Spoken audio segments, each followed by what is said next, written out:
দেখো, ছোট মানুষ বড় মন, তাই তো? আমাদের এই ট্রেনিং এ আজকে ষষ্ঠ ক্লাস হচ্ছে কি ভাগ করে নেওয়া। প্রথম ক্লাস আমাদের কি ছিল? সত্যবাদিতা।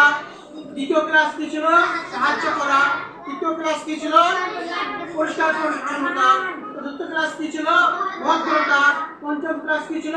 দেশপ্রেম। আজ ষষ্ঠ ক্লাস ভাগ করে নেওয়া। ভাগ করলে বাড়ে, ঠিক আছে? ভাগ করলে কি হয়? বাড়ে। এই নিহার আলী এখানে আসো।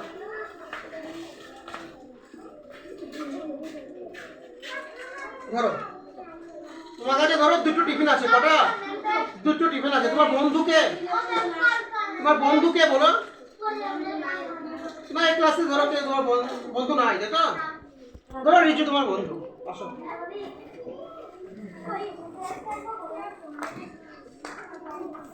ধরো তোমার বন্ধু রিজু আজকে টিফিন নিয়ে আসেনি, ঠিক আছে? আর তুমি আজকে দুটো টিফিন নিয়ে এসেছো। তাহলে এই টিফিনটা তুমি একা খাবে না তোমার বন্ধু রিজুকে শুধু দেবে? দেবে? বেশ, দাও তাহলে। বলবে তোমাদের কেমন লাগছে? ভালো লাগছে, তাই তো? তাহলে আজ যদি একা খেতে তাহলে ভালো লাগতো? বন্ধু খেতে পেতো না, ভালো লাগতো তাহলে? আর তাহলে দুজনে মিলে ভাগ করে দেবে, তাহলে ভালো লাগবে তো? তাহলে আমরা কি শিখলাম? ভাগ করলে জিনিস কমবে না, কি হয়? বন্ধু বাড়ে। তাহলে একটা ধরো টিফিনটা দিয়ে দিল, তাহলে আর বন্ধুটা বেড়ে গেল, বন্ধু হয়ে গেলে আর, তাই তো? তাহলে ভাগ করলে জিনিস কমে না, বন্ধু বাড়ে। যাও বসো গা।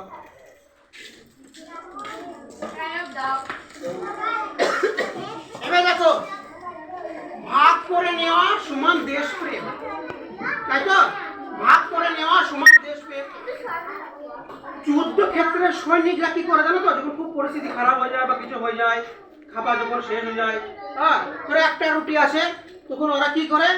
চারজন মিলে, ধরো চারজন আছে, একটা রুটি চারজন মিলে ভাগ করে খায়। বুঝতে পারলা? একটা রুটি থাকলে চারজন সৈনিক মিলে কি করে? ভাগ করে খায়, তাই তো? কারণ ওরা জানে যে আমরা একা খাই। ওই ধরো একা, কারো কাছে ধরো 4টি রুটি আছে, যদি একা খেয়ে দেয় তাহলে কি হবে? তাহলে কেউ বাঁচবে না, তাই তো? আর যদি চারজন মিলে ভাগ করে খায় তাহলে কি সবাই মিলে খেলে দেশ বাঁচবে, তাই তো? দেশও বাঁচবে। যুদ্ধক্ষেত্রে জিততে হবে আমাদেরকে, এটাই তো দেশপ্রেম, তাই না? যুদ্ধক্ষেত্রে কি হয়? কারো কাছে যদি ধরো একটা রুটি থাকে তাহলে কি হয়? চারজন মিলে ভাগ করে খায়, তাই তো? এবার ধরো যদি একা খেয়ে নিত, যার কাছে একটা রুটি আছে, যদি একা খেয়ে নিত তাহলে সে কি খেত? তাহলে কি হতো? কেউ বাঁচতো না, তাই তো? আর সবাই মিলে খেলে কি হবে? দেশও বাঁচবে, দেশ বাঁচবে। তাহলে এটাই আমাদের কি? দেশপ্রেম। বুঝা গেল?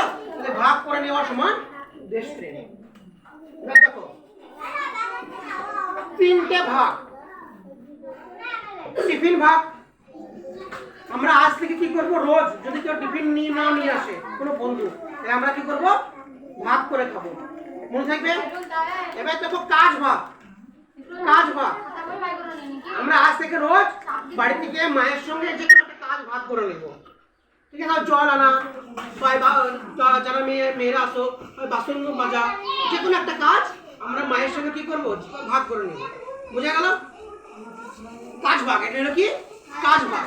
এবার দেখো খুশি ভাগ। খুশি ভাগ, ধরো কারো মন খারাপ হয়েছে, কোনো বন্ধু বা কারো যদি ধরো মন খারাপ হয়েছে, তাহলে কি করবো? তাকে আমরা হাসানোর চেষ্টা করবো। এটা কি হলো? খুশি ভাগ। বুঝতে পারলে? তাহলে 3টে ভাগ। টিফিন ভাগ, যে বন্ধু টিফিন না নিয়ে আসবে তাহলে ভাগ করে খাবো। কাজ ভাগ, মায়ের সঙ্গে যে কোনো কাজ ভাগ করে নিব, তাহলে মায়ের কি হবে? আসান হবে, হ্যাঁ, মায়ের ইয়ে হবে। তারপরে কি? খুশি ভাগ। কোনো বন্ধু বা কেউ যদি কি হয়, হ্যাঁ, যদি তোমার মন খারাপ থাকে তাকে হাসানোর চেষ্টা করবো, ঠিক আছে? এবার দেখো সবাই মিলে আমরা উঠে একটা শপথ করবো। আমি আজ থেকে ভাগ করে নেব টিফিন ভাগ, কাজ ভাগ, খুশি ভাগ। কারণ ভাগ করলেই বাড়ে বন্ধু, বাড়ে দেশ বাড়ে। বসো। তাহলে বুঝতে পারলা আজ থেকে আমরা কি যে কোনো জিনিস ভাগ করে নেব। বুঝে গেছে?